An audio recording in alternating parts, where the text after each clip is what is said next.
Hello, GamingNoodle here. Welcome back. This is almost the end of the road for us. It's been wonderful, I must say. I've enjoyed every bit of it. We're gonna be collecting very few. There's only a few more things, a few more secrets, a few more collectibles that we need to get, and that includes the awesome-looking Abyssal armor, which is great. You'll get that soon. But yes, I made a little error last video because I wanted to talk about a certain point of the story that I, for some reason, thought hadn't happened yet, but it did when I checked back. And that was the bit where when Abaddon is given the choice if he can either get punished for trying to start the apocalypse by breaking, 6 of the 7 seals, or he could turn, I guess, to like the quote-unquote dark side and rule in hell as the destroyer. And we see that he made his choice and he made himself into the destroyer. He took this offer. Now, the person who made this offer, we don't know who that is. All we know is that it was a female voice, because it was off screen. We didn't see who it was.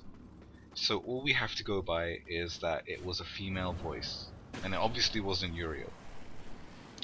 So it makes you wonder.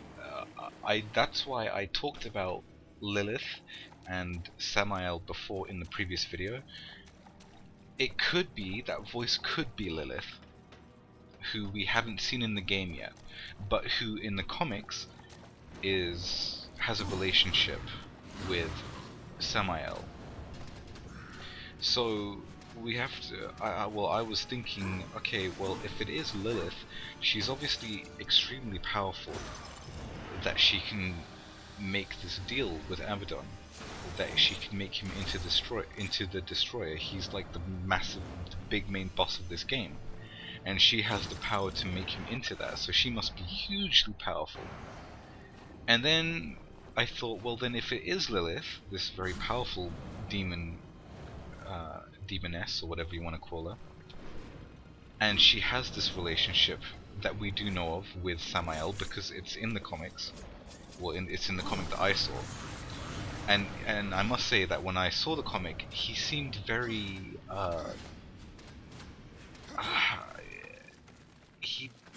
the way he talked to her seemed kind of disrespectful a bit. In a way, he seemed very authoritative. He didn't seem like he was under her rule of thumb or anything. He seemed very harsh and brazen. So it makes me think then that, okay, well, if that was Lilith who can make this guy into a destroyer, and she has this kind of relationship with Samael, Samael himself must be as powerful as we've been warned about. That he is this massive threat, and that unleashing him upon the world like we're doing by killing these chosen and giving Samael the hearts is probably a big mistake. But to war, it's a means to an end. He just wants to get to that tower, and he wants to get to Straga. So I'm very interested. I mean, like, when you do free Samael after giving him the 4th heart, he goes ballistic. He powers up, and then he like threatens you immediately, saying how he could like suck the marrow from your bones and stuff, and basically how he could annihilate you at any second. But he doesn't do that because he said he keeps his word. He is a demon, I guess, of his word, which is why he doesn't kill us, and he opens the way to the castle, the Black Throne, for us. But you have to. It does make you realize that he must be extremely powerful. A lot more powerful than, I guess, the Destroyer is, and that's who we're going after, or that's who we face. That is the big, massive boss of this whole game. And from what we've got, all the information we've got, I guess Samael is a hell of a lot more powerful than the Destroyer. So it's kind of, it made me feel like when I started killing the fourth boss, Silitha, I kind of felt like I don't actually want to kill her. I don't want to do this because I kind of feel bad for her, and I don't really trust Samael. But you know, it's what you have to do. That's what the game says to do. You've got to kill her, get her heart if you want to progress. So that's what you have to do, and I did it. I didn't feel good about it, you know, ripping into her throat and grabbing that heart at the end. You know, when she's already impaled on that massive rock thing. But you know, it had to be done. And so we do end up freeing Samael, and he does say very ominous last words that we will meet again.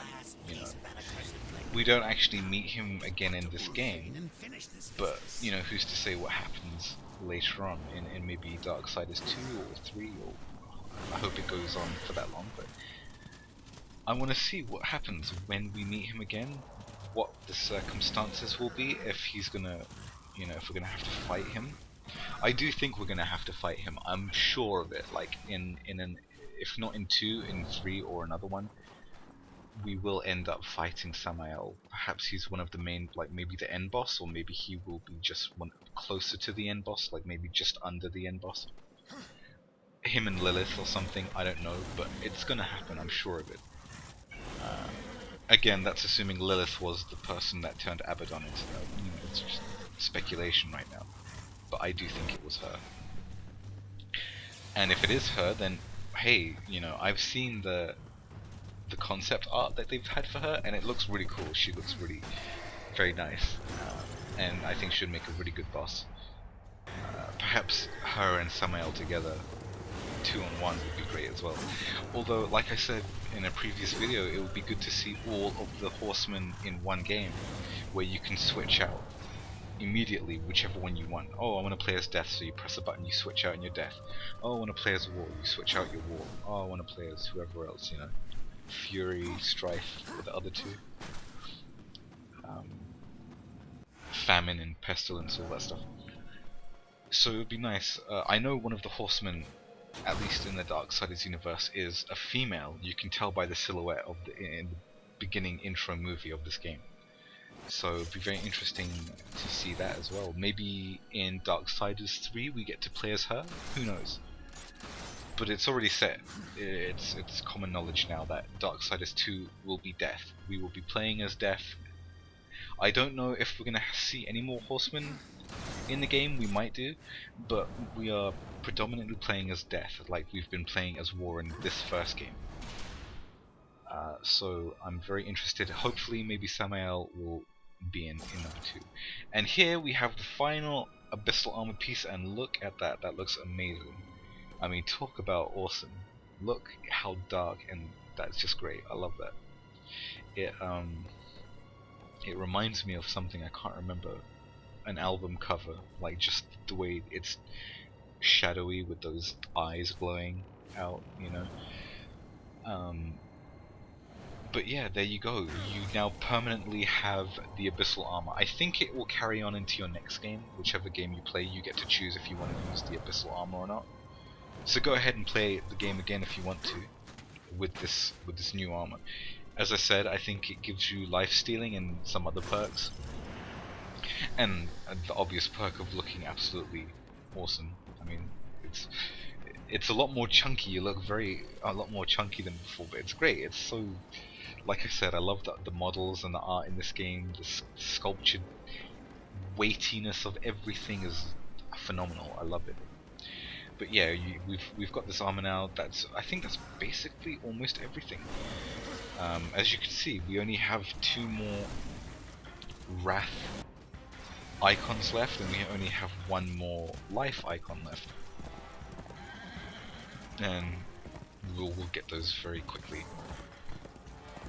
There's a few more in this place, and then we can, once we do all that, we can oh, what fail. Yeah, try not to fall off like I did there, just wasting your time and mine. I think I'm just not going to use the horse, just to be safe. Slower but safer, that's the way to do it. Anyway, after we do all this, I will be cutting it, because I want to have the last video be the end boss. I don't want it to be merged into this. So if you've gone past all of this, if you just want to know about the last boss, you can go straight to that video. But yeah, what was I saying about? Yeah, I was just basically talking about how Lilith and Samael and their relationship, and how perhaps, I mean, they could have conspired everything that's happened in this one together. I don't know. And then, but again, it makes me wonder, well, why was Samael imprisoned? And if he was imprisoned, was it by... I mean, it couldn't have been by the Destroyer, because he's obviously more powerful. But then, was it by Lilith? And why was it done by Lilith? Because they have a relationship. So then maybe there's someone above Lilith. Maybe there is someone else calling the shots. I don't know. Someone else that's greater, that has more power than both of them. Hell, maybe they'll be working with the Horsemen in whichever game they decide to repop in, to destroy this other power that may be stronger than all of them. You never know. Who knows? Perhaps the Charred Council, maybe they have something to do with it. I don't know, but we'll see. It's very interesting. That's one thing I like. That's what I like about the storyline of this game.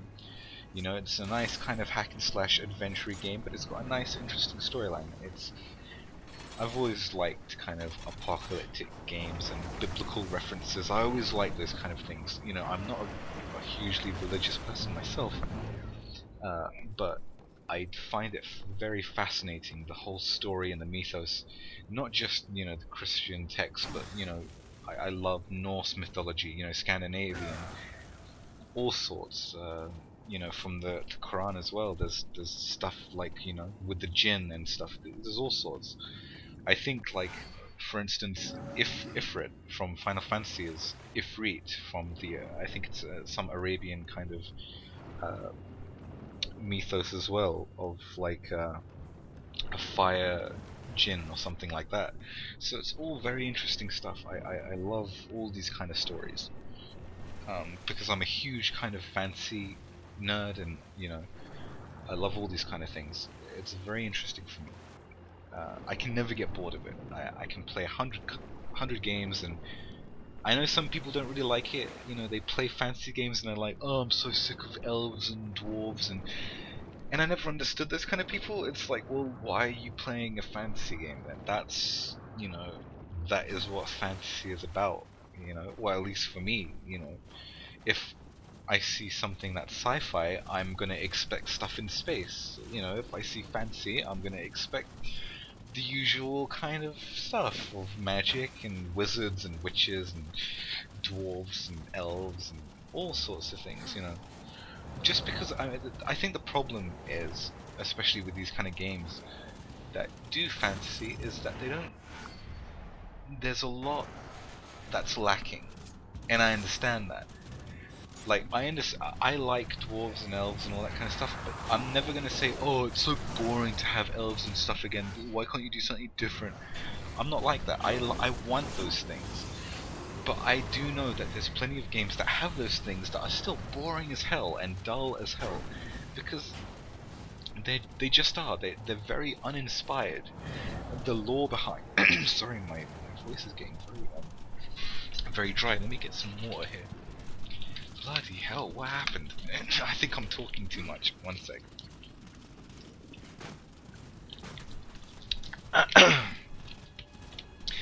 Yeah, so I was saying that the games, fantasy games, and there's loads of them, they have the typical stuff that you expect, but they're still very uninspired and very boring and just not really fun. That's the problem I have with a lot of games. And when, for instance, I'm a huge World of Warcraft fan. Huge World of Warcraft fan. Lately it's been getting a bit stale, yes, but it happens to me quite a lot. Let me just say that, as you can see, you've basically got almost everything. We just have to get the life and wrath shards. But anyway, with World of Warcraft, it's a very old game now. It was, what was it, 2004, 2005 that it came out? And it's now 2012.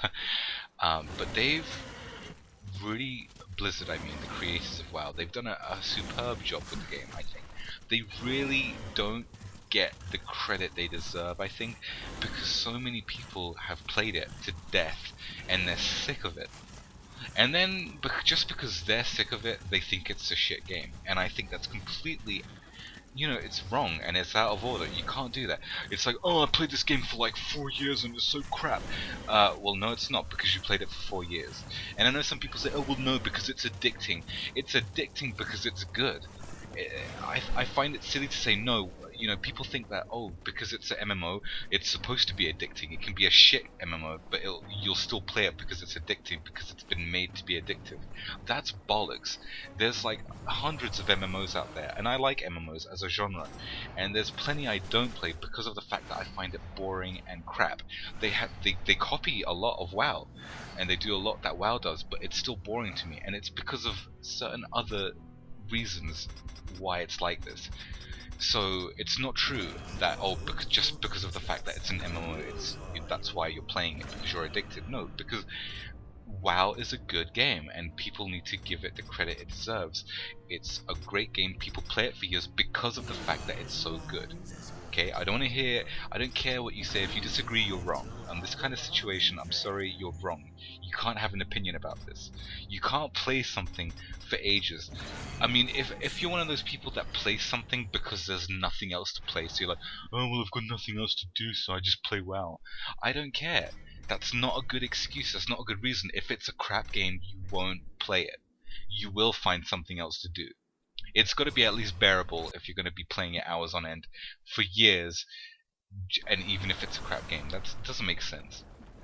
WoW is a great game, and one of the reasons I find it so great, even after all these years, is because of the fact that even though its graphics are very dated, it does have a very interesting style, cartoony, but the style didn't actually, it kind of sold me on it. Like, let me go back a bit. When I first started playing WoW, I didn't like it. Okay, I played it because my friends did. My first MMO was Lineage 2, and for some reason I really did like that game. I played it all the time. It was my first game and I loved it. Even though like I can't play it these days because just there's too many problems and I just can't do it. I just can't. I don't have the patience, I think. But I played that for quite a long time, and then all my friends were like, oh wow, look, WoW's out, let's play WoW, oh it's so good. Oh, they have these things called mounts and you can ride them, and there's so many. And I was like, I looked at like the website and I was like, this looks crap. Like the graphics, even for those times, I thought looked crap. I thought this is horrible. And so I thought, whatever, I'll get the game because my friends have got it. And I got the game, I logged in and I looked at the character creation screen and I thought, what the hell is this? I looked at the cow race, the Tauren, I was like, this looks hideous. I went to the humans and I said, this looks ridiculous, like the humans look retarded. I went to all the races, the dwarves looked weird to me, everything looked weird, and I think it didn't help that I came from Lineage 2, because Lineage 2 is a Korean game, and their models, even by today's standards, I think the models look absolutely great. I love the models from that game. They look good. And so I was used to those models, and when I came to WoW, it just looked horrendous. I was like, I don't want to play as this. It's looks like crap. By the way, here's a zombie guy that you get to face at least one time. You get to see what he's like. Cheerio, Pippin. So just go ahead and kill him. This is the only time you have to backtrack, so don't worry. This is the only thing we need, and we've basically got 100%, so congratulations. As I was saying, World of Warcraft is, it had horrible kind of characters, but when I logged into the game, the world absolutely sucked me in. I was completely enthralled. I looked around, I was like, wow, just the small buildings, the way everything was laid out, it was so good. I had this kind of excited feeling, I remember I made an undead and I ran all the way to the Undercity and it blew my mind. It was like, whoa, what is this? Like, I saw someone riding off on an undead horse. I was like, oh my god, I want one of those. That looks so cool. And then I was like, what the hell? I'm going underground in this elevator, and then oh my god, like this whole city looks amazing. Oh look, it's got like a river of slime, like in Ghostbusters. My mind was flipping out. It was fantastic. And then I quit the game because I was like, oh, these characters are just too ugly. These character designs, I can't do it.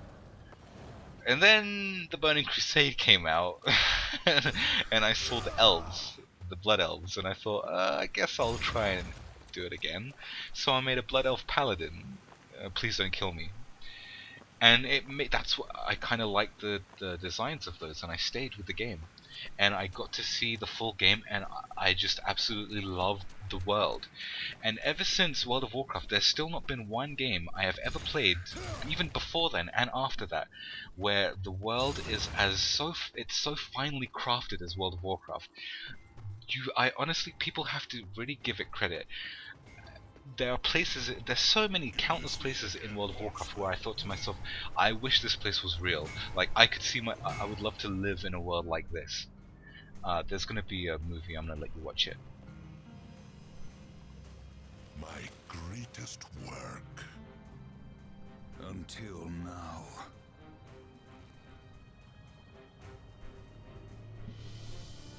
Oh, he's gonna make a sword for us, awesome. What was once shattered will now be reforged, ready for us to strike down the destroyer. Azrael knows what's happening. But yeah, and that's one of the things I think WoW does superbly. The way it crafted its world, and honestly, its aesthetics are pretty good. I kind of got used to it, but the world itself, the buildings and the design, absolutely phenomenal. And no one has reached that kind of standard, at least for me personally. Just absolutely not. They really need to get credit for that. And I still like the game. I still think, even after all this time, I'm waiting for Mists of Pandaria to come out. I can't wait for that. You know, it's going to be great, I think. I have full trust in Blizzard. Blizzard is one of those companies that I really do have full faith in, because they seem to make amazing games. And you know, the people, Visual Studios that made Darksiders, I'd never played anything of theirs before either. And I was making a big risk with Darksiders. I was like, should I buy this game? I've already heard of them, I don't know what Darksiders is, but I kind of looked online and I was like, oh, Mark Hamill does a voice for it, and that kind of sold it for me. I was like, well, you know what, I'll try it. And I'm really glad I did, because this is one of those new IPs that is extremely underrated, and that really more people, I wish they had seen. Because it is a phenomenally fun game. It really is such a great game. And there we go. We've made our sword. We have every single item in the game. We have the Armageddon blade. We have everything. Look at that. Absolutely fantastic. You can save your game. All you need to do now is go to the destroyer. We have to go back to Azrael, which is at Leviathan's Rift, and you get to face the destroyer. So go ahead and save your game now if you can. Even you should be able to. There's no reason why you can't. Just save your game, because there you go. That is it. That is your 100% full save game. All that's left is to go and kill the destroyer and to see the rest of the storyline through. So just make your way back to Vulgrim. Say your goodbyes. If you want, go run around any of your favorite areas, even though we've basically been running around the whole world collecting all the last bits that we needed. But whatever, do what you like. Because when we go to the Leviathan Rift, we are going to start the story, and we are going to finish this wonderful game. When the story does start, the cutscene starts, I'm going to probably leave it there, and I will see you in the final episode, which will be killing the destroyer.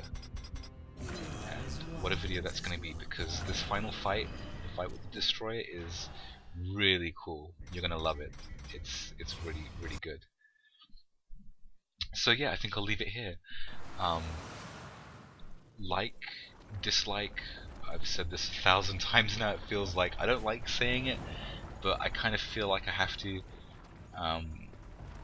I'd like to, I mean, you know, if people like what I'm doing, it would be good to see that, you know, and it would put a smile on my face. I do enjoy doing this regardless, but it's good to see that people do enjoy what you're putting out there. So if you do like it, go ahead and let me know. And if you want, subscribe and do all that good stuff. And you know, who knows what I'll do in the future. I'm sure I'll do plenty of other Let's Plays. And if I do, I hope you enjoy them as well. I hope I get better at doing these things. As I said, this is my first full-length Let's Play. It's been a very interesting experience. It's been fun. So yeah, I'll leave it here. Just go ahead and cross the bridge, talk to Azrael, and I'll see you in the next video. Take care, guys. Bye.